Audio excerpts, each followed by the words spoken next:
नमस्कार. मी डॉक्टर भास्कर पाटील, मधुमेह तज्ज्ञ, सोलापूर डायबिटीज केअर सेंटर आणि diabetes food care centre, Solapur. आपण आज मधुमेह व्यक्तींनी जेवणानंतर 15 मिनटं चालल्याचे फायदे काय होतात याच्याविषयी आपण बोलूया. नॉर्मली सर्वसामान्य आपण जेवणानंतर साखर वाढते. का वाढते? की कार्बोहायड्रेटचं रूपांतर ग्लुकोजमध्ये होतं आणि रक्तातली साखर वाढते.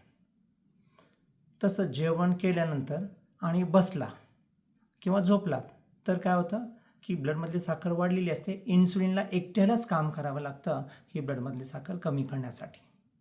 आणि समजा जेवण केला आणि 15 मिनटं चाललात तर तिथे काय होतं की रक्तातली वाढलेली साखर, ग्लुकोज मसल वापरायला सुरू करतात आणि ग्लुकोज कमी केलं जातं.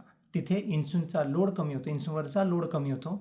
म्हणून व्यायाम केल्यामुळे 15 मिनटं व्यायाम केल्यानंतर मसल ग्लुकोजचा वापर केल्यानंतर रक्तातली साखर कमी होण्यासाठी मदत होते. म्हणून 15 मिनटं जेवण झाल्यानंतर चालण्याचा व्यायाम हा उत्तम पर्याय असू शकतो. त्याचे फायदे अनेक आहेत. की पहिलं काय की रक्तातली साखर, डायबिटीज कंट्रोल, पोस्टप्रँडियल जो स्पाइक असतो तो कमी होतो. इन्सुलिनची कार्यक्षमता सुधारते. हे 2 बेनिफिट डायबिटीज शुगर कंट्रोल करण्यास मदत होते. गट हेल्थ म्हणजे तुमची पचनक्रिया सुधारते.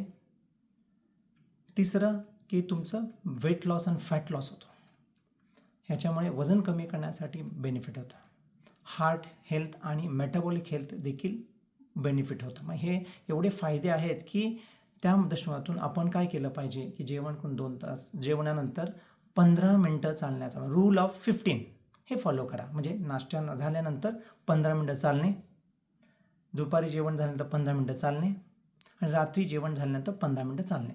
असं दररोजच्या दिनचर्यामध्ये जरी सकाळचा जरी व्यायाम नाही करता आला तरी हे रूल ऑफ 15 चालण्याचा व्यायाम, जे 15 मिनटं चालण्याचा व्यायाम नाश्त्यानंतर, जेवणानंतर, रात्री जेवणानंतर हे जर पालन केलं तर मधुमेह कंट्रोल करण्यासाठी मदत होते.